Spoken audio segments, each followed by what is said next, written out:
সকলকে আরও একটি পর্বে স্বাগতম।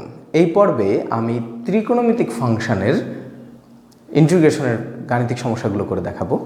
গত পর্বে আমি সিম্পল বীজগাণিতিক রাশিগুলোর ইন্টিগ্রেশন করে দেখিয়েছি। সেই ভিডিওটি দেখতে চাইলে এবং ইন্টিগ্রেশনের বেসিক নিয়ে আমার একটা ভিডিও আছে, সেই ভিডিওটি দেখতে চাইলে এই আই বাটনে ক্লিক করে প্লেলিস্টটি পেয়ে যাবে। সেখানে ইন্টিগ্রেশনের সব ধরনের অঙ্কগুলো ধারাবাহিকভাবে থাকবে।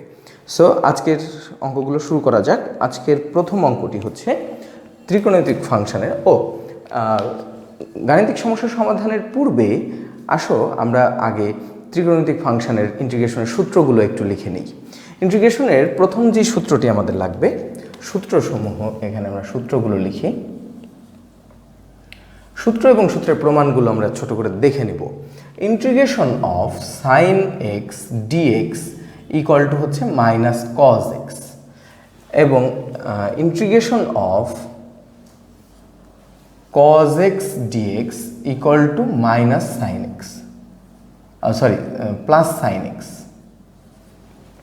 Integration of sec square x dx equal to sec square x dx equal to হচ্ছে tan x. Integration of sec x tan x equal to sec x tan x dx equal to হচ্ছে sec x.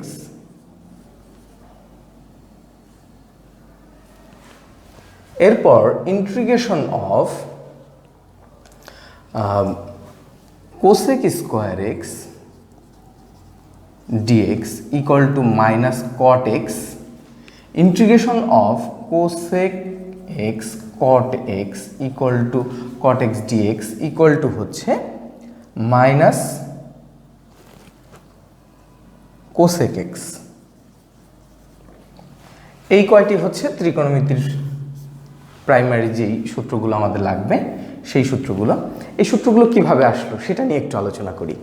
আমরা গত ক্লাসে বলেছি ডিফারেন্সিয়েশনের বিপরীত গাণিতিক system হচ্ছে integration. অর্থাৎ আমরা যেইটাকে ডিফারেন্সিয়েশন করে যেই ফাংশনটি পেয়েছিলাম, ত্রিকোণমিতিক যে ফাংশনটি পেয়েছিলাম, সেটাকে ইন্টিগ্রেশন করলে আগের ফাংশনটি পাওয়া যাবে। যেমন আমরা কজ এক্সকে সাইন এক্সকে ডিফারেন্সিয়েশন করলে কজ এক্স পাচ্ছিলাম, আর কজ এক্সকে ডিফারেন্সিয়েশন করলে মাইনাস সাইন এক্স পাচ্ছিলাম। অতএব সাইন এক্সকে ইন্টিগ্রেশন করলে মাইনাস কজ এক্স আসতেছে। কীভাবে আসছে আমি একটা একটু প্রমাণ করে দেখাবো, বাকিগুলো তোমরা নিজেরা ট্রাই করবে। না পারলে আমাকে কমেন্ট সেকশনে জানালে আমি বাকিগুলো দেখাবো। যেমন DD x of sine x equal to হচ্ছে আমরা জানি কজ এক্স। সো আমি এখানে লিখতে পারি d sine x equal to cos x d x. এখন আমি উভয় পক্ষকে ইন্টিগ্রেশন করলে কি হচ্ছে দেখো তো। আমরা জানি integration of d x equal to x. So integration of d sine x কী হবে?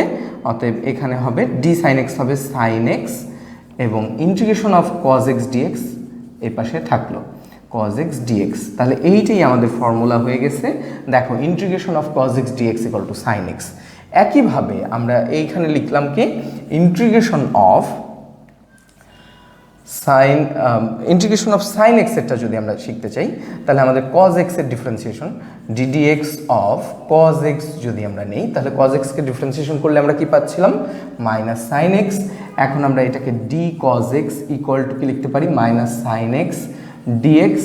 এখন উভয় পক্ষকে ইন্টিগ্রেশন করলে এই মাইনাসটা এই পাশে নিয়ে আসবো, কারণ আমরা সূত্রের সাইডে মাইনাস রাখবো না।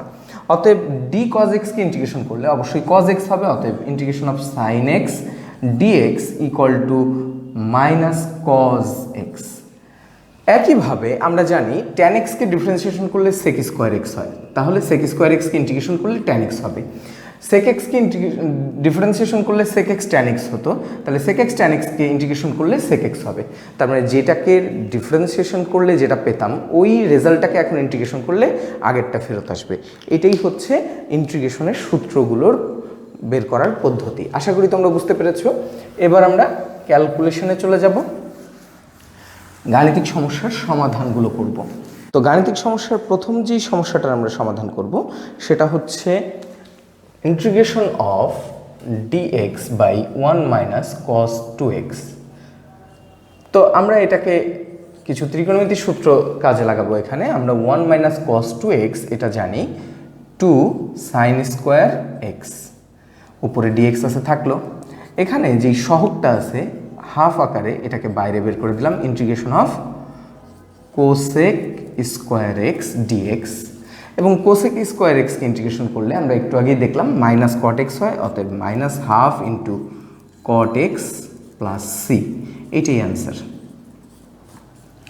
এরপর এটা আমাদের ছিল 2-এর 1 নম্বর অঙ্ক। 2-এর দ্বিতীয় অঙ্কটি আমরা এখন করব। 2-এর দ্বিতীয় অঙ্কটি হচ্ছে আমাদের integration of 1 minus sine 2x d x, এটা ইন্টিগ্রেশন করতে হবে। তো আমরা এখানে আবার কিছু ত্রিকোণমিতিক ফাংশন কাজে লাগাবো। √1কে আমরা লিখবো হচ্ছে sine square x plus cos square x. এটা আমরা 9-10 একেবারে বেসিক একটা সূত্র, sine square x plus cos square x equal to 1।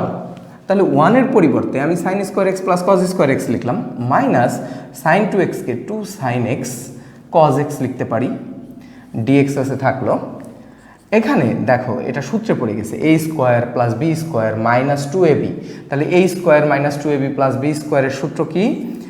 √এর মধ্যে সাইন এক্স হচ্ছে a এবং কজ এক্স হচ্ছে b হোল স্কোয়ার, ডিএক্স আছে থাকলেও স্কোয়ার এবং √এ কেটে গেলে আমরা ইন্টিগ্রেশনের মধ্যে পাচ্ছি sine x plus cos x d x. এখন ইন্টিগ্রেশনটা সেপারেট করে দিতে পারো, sine x d x plus integration of cos x d x. Sine এক্সকে ইন্টিগ্রেশন করলে মাইনাস কজ এক্স হয় এবং কজ এক্সকে ডিফারেন্সিয়েশন করলে প্লাস সাইন এক্স হয় প্লাস সি, এটাই আমাদের অ্যান্সার। সো এরপর আমরা তৃতীয় যে অঙ্কটি করব, 2-এর 3 নাম্বারটা। তো আশা করি তোমরা বুঝতে পারছো, খুবই সিম্পল কিছু ত্রিকোণমিতির সূত্র দিয়ে আমরা এগুলোকে সিম্পলিফাইড করে নিচ্ছি। এখানে রুটটাকে ওঠানোর জন্য আমরা এখানে 1-এর জায়গায় sign square x plus cos square x এবং সাইন 2x-এর যে সূত্রটা সেটা লিখে দিলাম 2 সাইন এক্স কজ এক্স। এই সূত্রগুলো কিভাবে হয়, এই ত্রিকোণমিতির এই সূত্রগুলো নিয়ে আমার একটা ভিডিও আছে, সেটা ডিসক্রিপশন বক্সে এটা লিঙ্ক দেওয়া থাকবে। তোমরা এই সূত্রগুলোর প্রমাণগুলো একটু দেখে নেবে যে কীভাবে এই সূত্রগুলো আসলে আসলো। Sine 2x equal to 2 sine x cos x কেন আসে, 1 minus cos 2x equal two কেন 2 সাইন স্কোয়ার এক্স হয়, এই জিনিসগুলো আমরা একটু দেখে নেব, তাহলে আমাদের জন্য আরও সুবিধা হবে। 3 নম্বর যে অঙ্কটা করব সেই অঙ্কটা আরও সহজ একটা অঙ্ক, এইটার মতোই 2-এর তৃতীয় অঙ্কটি আমাদের দেওয়া আছে integration of sine x plus cos x. ও আমাদের একটা ভুল হয়েছে, সেটা হচ্ছে এইটা হবে মাইনাস, কারণ এ মাইনাস বি হোল স্কোয়ার ছিল। এটা একটু কারেকশন করে নাও সবাই, এইটা মাইনাস হবে, অতএব এইখানেও একটা মাইনাস হবে। এবার sine x plus cos x into উপরে হচ্ছে ডিএক্স, নিচে √এর মধ্যে 1 প্লাস সাইন 2x আছে। তো এটা তোমরা বুঝতে পারছো, 1 মাইনাস সাইন 2x যদি এটা হয় তাহলে 1 প্লাস সাইন 2x কী হবে দেখা যাক। Sine x plus cos x আমরা উপরে রেখে দিলাম এবং নিচে সেই আগের সূত্র 1 ইকুয়াল টু হচ্ছে sine square x plus cos square x এবং সাইন 2x-এর সূত্র কি plus 2 sine x cos x. এরপর এখানে আছে ডিএক্স, এটা রেখে দিলাম। এখন এইখানে আমরা লিখব sine x plus cos x, নিচে √এর মধ্যে sine x plus cos x whole square d x. এখন স্কোয়ার রুটে কাটা গেলে আমরা এখানে পাচ্ছি এরকম integration of sine x plus cos x, নিচে উপরে আছে আমাদের sine x plus cos x. So তোমরা বুঝতেই পারছো এটা গুণ ভাগে কাটা গিয়ে এখানে একটা 1 থাকবে এবং আমরা 1 ইন্টু ডিএক্স মানে ইন্টিগ্রেশন অফ ডিএক্স পাবো এবং সেটাকে আমরা লিখতে পারি যে ডিএক্সকে ইন্টিগ্রেশন করলে এক্স হয়। সো এক্স প্লাস সি হচ্ছে আমাদের অ্যান্সার। তো আশা করি তোমরা বুঝতে পেরেছো, এই অঙ্কগুলো খুবই সিম্পল, কিছু ত্রিকোণমিতিক ফাংশন কাজে লাগিয়ে আমরা খুব সিম্পলি এই অঙ্কগুলো করে ফেলতে পারবো।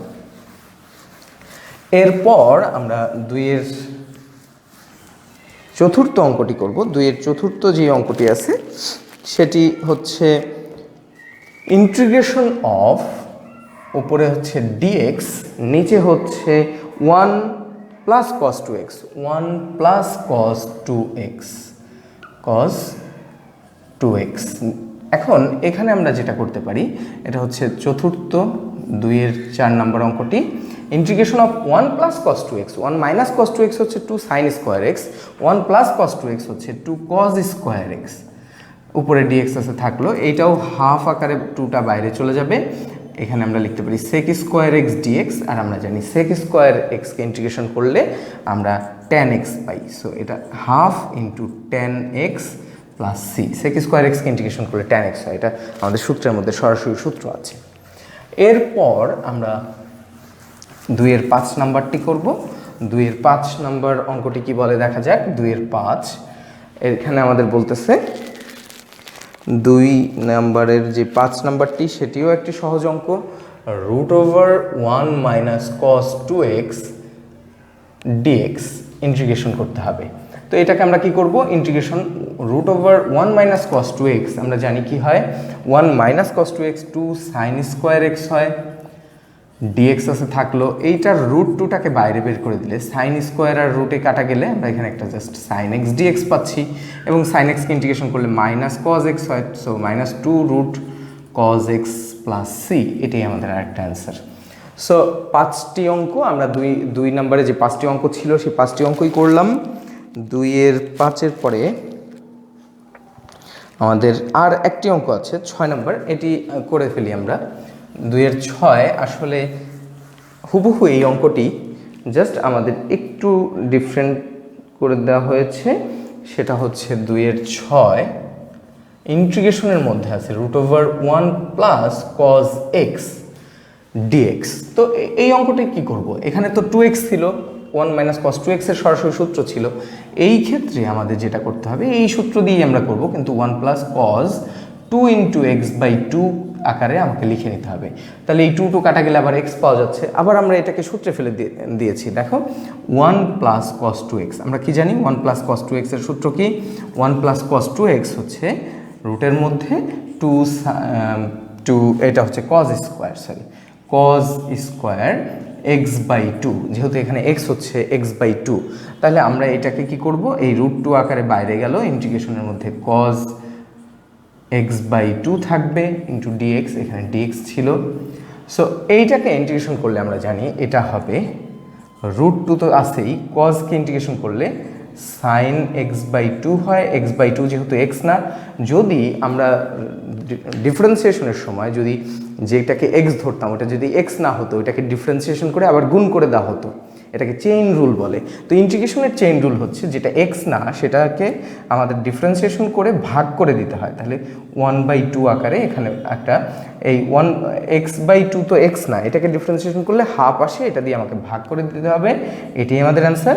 এবং এটাকে সাজিয়ে লিখলে এটার অ্যান্সার হবে √2 into 2 sin x by 2 plus c, integration of √1 plus cos x dx, এইটার অ্যান্সার হচ্ছে এটা। তো আশা করি তোমরা বুঝতে পেরেছো। তো 2 নম্বরে যে ত্রিকোণমিতিক ফাংশনগুলো ছিল সবগুলোর অ্যান্সার আমরা করে ফেলেছি।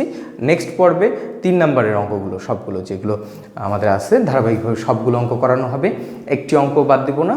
সো প্রত্যেকটি পর্ব এভাবে ধারাবাহিকভাবে দেখলে আশা করি তোমরা ইন্টিগ্রেশন, ডিফারেন্সিয়েশন বলো, ম্যাথ বইয়ের সবগুলো অঙ্কের উপরে এক্সপার্ট হতে পারবে। সো আগামী পর্বগুলো দেখার আমন্ত্রণ জানিয়ে এখানেই শেষ করছি। ধন্যবাদ সবাইকে।